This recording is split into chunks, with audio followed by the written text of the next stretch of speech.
Mesdames, Messieurs les députés, chers collègues, Messieurs les ministres, c'est avec à la fois un sentiment d'honneur et de gratitude à l'égard des Sénégalais que je me retrouve face à vous aujourd'hui.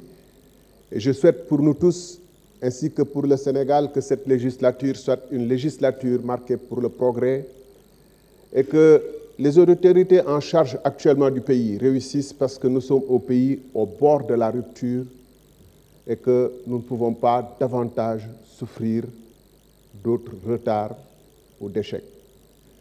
Monsieur le ministre, ce projet de loi rectificative, de loi de finances rectificative, vient relativement tardivement, puisque vous avez promis aux Sénégalais un changement de politique qui devait se traduire par des changements au niveau du budget, parce que le budget précédent avait été voté par un autre régime, avec une autre vision.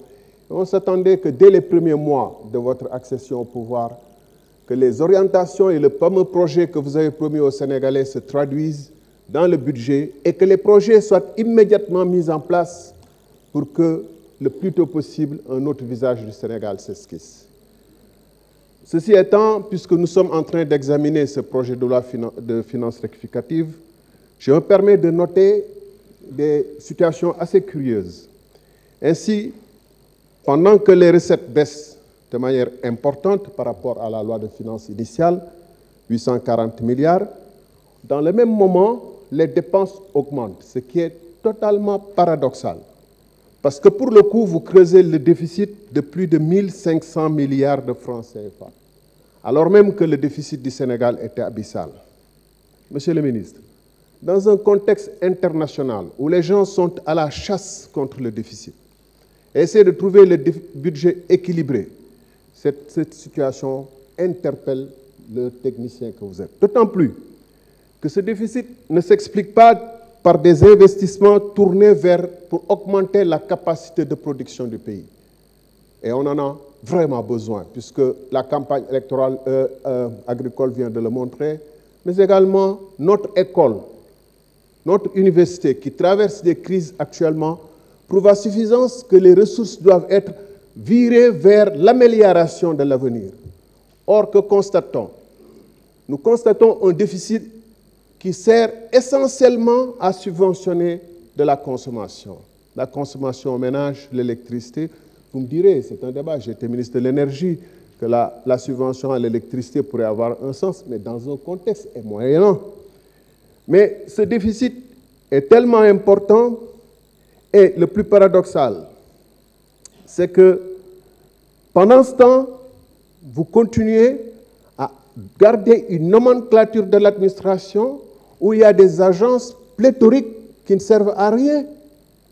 Et donc, de ce fait même, vous continuez à financer un déficit pour maintenir une administration pléthorique.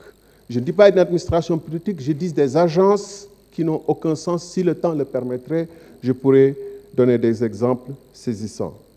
Alors, comme avec le régime précédent, le déficit sert essentiellement, je l'ai dit, à subventionner des subventions qui permettent sans doute aux générations actuelles de supporter une situation difficile, mais renvoient l'addition aux générations futures.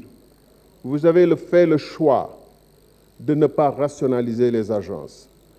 Et en fait, pour financer le déficit actuel, vous avez un besoin de financement qui se situe à 4 491 milliards, soit bien plus que les recettes du budget. Pour la première fois, je vois que les financements extérieurs dépassent de loin les recettes du budget. Ça, c'est une impérieuse nécessité de faire quelque chose urgemment ici et maintenant, et pas de renvoyer ça plus tard. Et le service de la dette, qui a 2706 milliards, est un des postes les plus élevés du budget, plus que l'éducation nationale, plus que le salaire de la fonction publique, plus que certains investissements.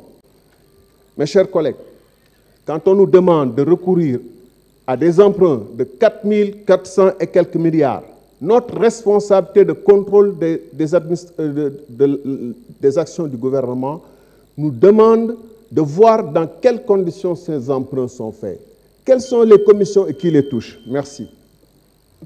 Merci beaucoup, honorable Thierno Alassane.